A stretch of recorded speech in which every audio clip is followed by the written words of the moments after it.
Hello friends, welcome to all with another video.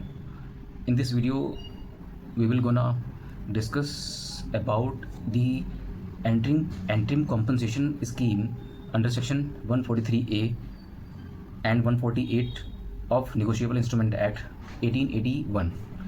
So suppose you are having a case which is going under trial, and suppose you have a case in which you have just appealed against the order of trial court before the sessions court or the honorable high court.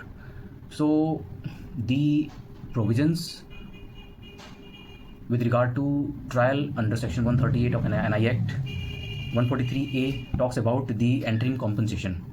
So the question arises when the interim compensation can be availed, at what stage the complainant can avail this benefit. So section 143A, which clearly states, actually it talks about the two aspects. One aspect is when the accused pleads not guilty, then this is the best stage to make the application of interim compensation, and you can avail the benefit. And the other aspect is when the charges is being framed, when the charges are being framed. So at that stage you can make the application and request to the court, convince to the court to order interim compensation. So when we talk about the amount of the interim compensation, so amount shall be maximum 25% of the cheque amount, यानी कि अगर आपका check जो है वो 100 रुपये का है तो उसमें 25 रुपये तक का एंट्रीम कॉम्पनसेशन कोर्ट की तरफ से पाया जा सकता है. और स्टेजेस मैंने बता दिया आपको कि किस स्टेज में ये एप्लीकेशन आपको मूव करनी है बिफोर द ट्रायल कोर्ट. सो और ये जो ऑर्डर है एंट्रीम कॉम्पनसेशन का, वो इसमें पेमेंट का जो टाइम पीरियड है वो 60 डेज़ का है बेसिकली बाय डिफ़ॉल्ट. और लेकिन इसमें एक्यूज जो है वो 30 दिनों का और ग्रेस पीरियड मांग सकता है पेमेंट के लिए. और इन केस अगर वो सपोज अगर कोर्ट उसको ऑर्डर कर देती है कि भाई आपको एंट्रीम कॉम्पनसेशन पे करना है टू द कंप्लेनेंट, और at the end of the trial अगर वो एक्यूज जो है वो एक्विट हो जाता है, कोई भी चार्जेस जो है उसको बरी कर दिया जाता है चार्जेस से, तो इस केस में यहाँ पर जो जितना भी अमाउंट उसने पे किया है उसको विद ब्याज विद इंटरेस्ट उसको कंप्लेनेंट को एक्यूज को देना पड़ेगा, वो रिसीव करेगा कंप्लेनेंट से. तो ये चीज़ है. तो इसमें एक जो जजमेंट है ऑनरेबल सुप्रीम कोर्ट का 2025 का है, और रिपोर्टेबल जजमेंट है, और नाम है टाइटल है Rakesh Ranjan Shrivastava versus the state of Jharkhand and another.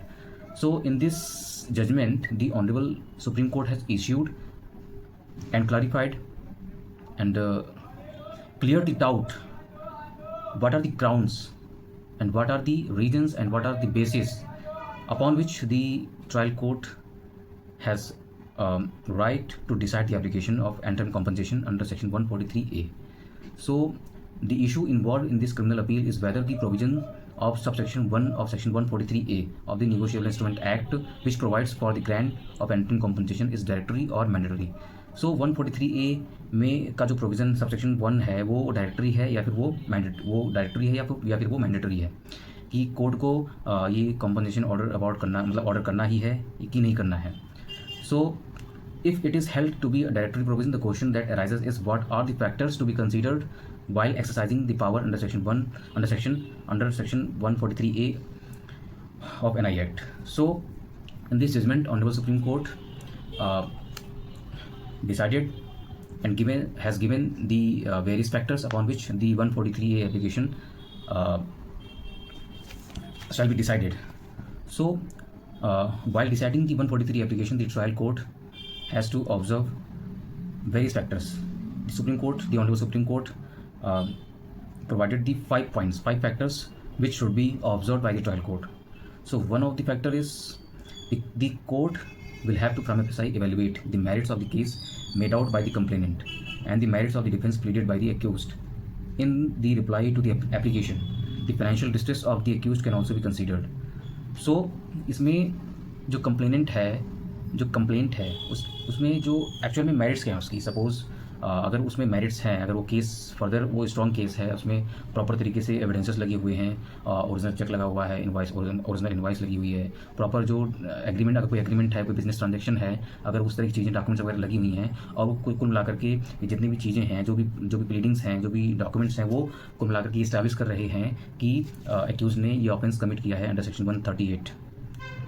तो इस ऐसे केसेस में ये मतलब ये भी फैक्टर होगा इस एप्लीकेशन को डिसाइड करने का, कि पता लगे केस मेड आउट ना होता हो, केस बनता ना हो, फिर भी जो है वो कॉम्पनसेशन अवॉर्ड कर दे कोर्ट। तो और इसके साथ साथ इसमें ये भी देखा जाएगा कि कहीं ऐसा तो नहीं कि एक्यूज जो है वो किसी फाइनेंशियल डिस्ट्रेस से, फाइनेंशियल इश्यूज से कोई स्ट्रगल कर रहा हो, उसके पास एकदम ही वो इंसॉल्वेंट हो रखा हो, या फिर बहुत दयनीय स्थिति में हो, पॉपर हो। तो ऐसी स्थिति में ये भी देखा जाएगा कि भाई ज़्यादा अमाउंट ना उसको पे करना पड़े, एक मिनिमल अमाउंट, या फिर ऐसा ज़रूरी भी नहीं है। मतलब सुप्रीम कोर्ट ने माना कि ये कोई मैंडेटरी रूल नहीं है कि इसमें आपको ऑर्डर करना ही करना है ट्रायल कोर्ट के लिए। तो इसमें कुल मिलाकर के डायरेक्टरी इन नेचर है, इसमें कोर्ट की डिस्क्रिप्शन है, वो ग्रांट कर भी सकती है और नहीं भी कर सकती है। तो इसमें एक्यूज का कन्वीनियंट भी देखा जाएगा कि वो वाकई में उस पोजीशन में है कि नहीं, कि वो पे कर पाए कि ना कर पाए। पता लगे वो ऐसा चेक हो, ऐसा अमाउंट हो कि वो ना दे पाए, और उसकी सैलरी बहुत कम हो, या फिर स्ट्रगल कर रहा हो, फाइनेंशियल स्ट्रगलिंग हो उसके पास में। तो जो सेकंड पॉइंट है उसमें ये बताया हुआ है ऑनरेबल सुप्रीम कोर्ट ने कि a direction to pay interim compensation can be issued only if the complainant makes out अपना एफएसआई केस। तो इसमें मतलब without going to the whole trial, the honorable trial court has observed while going through all the complaint, all the documents, relevant records, testimonies of the witnesses or testimony of the complainant, अगर prime FSI case बनता है तो इस factor को भी consider किया जाना चाहिए इस एप्लीकेशन को डिसाइड करते समय। So the third factor is if the defence of the accused is found to be prima facie plausible, the court may exercise discretion in refusing to grant interim compensation. अगर ऐसे case में अगर defence या accused ये establish कर दे, या ऐसा कुछ रिकॉर्ड्स लेकर के आ जाए, कोर्ट को कन्विंस कर दे कि इस तरह की चीज़ें, मतलब वो ये केस जो है ये फॉल्स केस है, या फिर मतलब ये केस ही नहीं, ये फेक केस है, मतलब कुल मिलाकर के लॉजिकली ये चीज़ प्रूव कर दे, तो कहीं ना कहीं ये भी फैक्टर माना जाएगा कि भाई कि इस एप्लीकेशन को, एंट्रीम कॉम्पनसेशन की एप्लीकेशन को अलाउ ना किया जाए, या एक्यूज्ड फर्दर ट्रायल में ये इस्टेब्लिश कर दे कि ये फॉल्स कंप्लेंट है और कोई प्राइम एफएसआई केस नहीं बनता है एक्यूज्ड के खिलाफ। तो ये थर्ड फैक्टर हुआ। जो फोर्थ फैक्टर है, if the court concludes that a case is made out to grant interim compensation, it will also have to apply its mind to quantum of the interim compensation to be granted. तो यहाँ पर quantum पर भी उसको honourable trial court को ये चीज़ ध्यान में रखना है कि वो ऐसा ना हो कि मतलब कुछ भी हमेशा ही वो मैक्सिमम लिमिट तक वो एंट्रीम कॉम्पनसेशन अवॉर्ड करे। उसमें सारे फैक्टर्स को देखना है, एक्यूज्ड की क्या बोलते हैं पोजीशन को भी देखना है, फाइनेंशियल पोजीशन को भी देखना है, स्टेटस को भी देखना है कि वो दे ना पाए फिर भी ऑर्डर कर दे। इसमें ये भी देखना है कि रिलेशनशिप क्या था दोनों के बीच में, कंप्लेनेंट और एक्यूज्ड के बीच में, और फैक्टर्स क्या हैं, मतलब ये सब चीज़ें बेसिकली देखनी है उसको। तो जो लास्ट फैक्टर है वो ये है कि there could be several other relevant factors in the peculiar facts of the given case which cannot be exhaustively stated. The parameters stated above are not exhaustive. तो मतलब जो ऑनरेबल सुप्रीम कोर्ट ने बोला है कि जो भी इसने ऑनरेबल सुप्रीम कोर्ट ने जो भी 5 फैक्टर्स बताए हुए हैं, केवल ये चीज़ यहीं तक सीमित नहीं है। Honourable trial court has discretion to observe और consider other factors then the then these honourable supreme courts provided factors. So और भी इसके अलावा भी फैक्टर्स हो सकते हैं जो भी कंसिडर किए जा सकते हैं। तो इस केस में 143A की एप्लीकेशन को डिसाइड करने के संदर्भ में ऑनरेबल सुप्रीम कोर्ट ने ये चीज़ डिसाइड करी।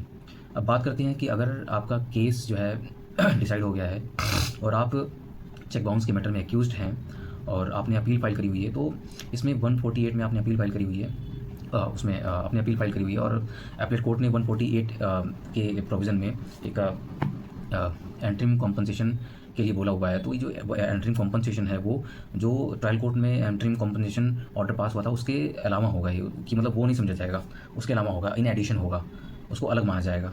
तो इसमें आपके पास क्या रेमेडी है कि सपोज़ आपकी पोजीशन नहीं है कि आप उस अमाउंट को पे कर पाएँ और अपनी अपील को अलाउ करा पाएँ। तो ऐसे केस में आप क्योंकि ये जो ऑर्डर है एंट्रीम कॉम्पनसेशन का अपील की स्टेज में अंडर 148 ऑफ NI एक्ट, तो इस स्टेज में क्योंकि ये एंट्रीम ऑर्डर है, फाइनल ऑर्डर नहीं है तो इसका रिवीजन तो हो नहीं सकता। तो ऐसे केस में आप या तो रिट पिटीशन फाइल कर सकते हैं ऑनरेबल हाई कोर्ट में अंडर आर्टिकल 226, या तो आप जो है एक जनरल पिटीशन फाइल कर सकते हैं under section 528 of BNSS which was earlier 482 CRPC। सो इसमें जो ऑनरेबल हाई कोर्ट है उसके पास इनहेरेंट पावर्स हैं कि कुछ चीज़ों को वो क्योंकि कोर्ट का काम केवल मैकेनिकली चलना नहीं होता, उसको जस्टिस सर्व करना है, और जस्टिस सर्व करने का कोई सेट फार्मूला नहीं है। कोर्ट को अगर लगता है कि ये चीज़ प्रेजेंट सिचुएशन में ये चीज़ फिजिबल नहीं है और अनजस्ट है, तो यहाँ पर वो चीज़ भी कंसिडर करती है कोर्ट। तो आप यहाँ पर आप उस ऑर्डर के खिलाफ उस एंटरिंग कॉम्पनसेशन के ऑर्डर के खिलाफ एपलेट कोर्ट के वहाँ पर आप ऑनरेबल हाई कोर्ट में इन 2 रेमेडीज़ के तहत आप एक ये चीज़ पटिशन लगा सकते हैं। तो अब इसमें भी सेम फार्मूला है कि भाई जब भी एंटरिंग कॉम्पनसेशन ऑर्डर पास हो जाएगा तो उसमें 60 दिनों के भीतर एक्यूज को अपीलांट को ये पे करना है to the complainant to the respondent, और 60 दिनों के भीतर ग्रेस पीरियड से 30 डेज़ का एक्स्ट्रा। और जो कि दोनों ही ट्रायल कोर्ट में इस तरह के एप्लीकेशंस में और एपलेट कोर्ट में इस तरह के एप्लीकेशंस में जो रिकवरी होगी इस अमाउंट की, अगर आप पे नहीं करते हैं, फेल हो जाते हैं, तो इसकी रिकवरी 421 CRPC के तहत जो भी रिकवरी की जो प्रोसीडिंग्स हैं वो की जाएंगी आपसे। तो इस चीज़ को आप अवॉइड कर सकते हैं इस तरह की पटिशन्स लगा करके। और चूँकि पहले ये चीज़ चला करती थी कि इसमें जो कंप्लेंट केसेस हैं इसमें आप ऑनरेबल ट्रायल कोर्ट के ऑर्डर के खिलाफ आप सीधे अपील फाइल करते थे ऑनरेबल हाई कोर्ट में, लेकिन 2025 में एक जजमेंट आई जिसने पूरा गेम ही पलट दिया। अब क्या हो गया कि ऑनरेबल सुप्रीम कोर्ट ने ये चीज़ कंसीडर किया कि जो भी हायरार्की बनी हुई है कोर्ट्स की, उस हायरार्की को आप मतलब कुछ ये जो प्रोविजंस है उसको बाईपास नहीं कर सकते, आप उस हायरार्की के थ्रू ही आइए आप हायर कोर्ट्स में या अपेक्स कोर्ट में। तो जो केस है वो है मैसर्स सेलेस्टियम फाइनेंशियल वर्सेस ए गणना सेकरन 2025 का केस है ऑनरेबल सुप्रीम कोर्ट का। लीडिंग जजमेंट है, ये लैंडमार्क जजमेंट है, जिसमें जो कंप्लेनेंट है उसको विक्टिम की संज्ञा दी गई, माना गया कि वो विक्टिम है, और उसके पास ये अगर जो है वो एक्यूज्ड एक्विट हो जाता है या उसको कोई लेसर अमाउंट का जो भी कंटेंट होता है, या फिर जो है उसको एक एप्रोप्रिएट जो पनिशमेंट वो नहीं मिलती है, इनएडिक्वेट कंपनसेशन उसको नहीं मिलता है, तो ऐसे केसेस में वो सुपीरियर कोर्ट में अपील कर सकता है। तो यहाँ पर सुपीरियर कोर्ट जो मानी गई इस जजमेंट के हिसाब से वो ट्रायल कोर्ट की सुपीरियर कोर्ट मानी गई, अपील कोर्ट मानी गई, वो है सेशंस कोर्ट। सेशंस कोर्ट के बाद देन हाई कोर्ट।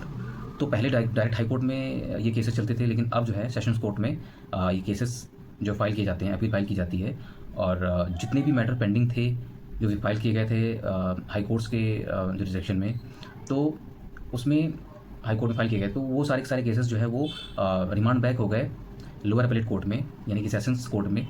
तो अब से वो चीज़ें वो सेशंस कोर्ट हैंडल करती है। और इसमें पहले था कि भाई इसमें 378 क्लॉज 4 CRPC में कि भाई आपको अपील के लिए लीव लेनी पड़ती थी हाई कोर्ट में, हाई कोर्ट उस चीज़ को डिसाइड करता था अपील को, लेकिन अभी ऐसा नहीं है। अब जो है ये सेशन कोर्ट देखती है अंडर सेक्शन 372 CRPC, और लेटेस्ट जो BNSS है उसके हिसाब से 413 BNSS के तहत अभी सेशंस कोर्ट हैंडल करती है। तो ये आई थिंक ये एक कॉम्प्रिहेंसिव वीडियो है एंटरिंग कॉम्पनसेशन पर। अगर आपको लगता है कि इसमें फर्दर और क्लैरिफिकेशन या फिर कुछ चीज़ें रह गई हैं या फिर मेरे से कुछ मिस्टेक हुई है, तो आप कमेंट करिए, मैं डेफिनेटली उस चीज़ को क्लैरिफाई करूँगा या फिर कोई अनदर वीडियो इसमें अपलोड करूँगा, so that all doubts could be cleared in this regard. तो thanks for watching, keep with us for regular legal updates. So bye bye.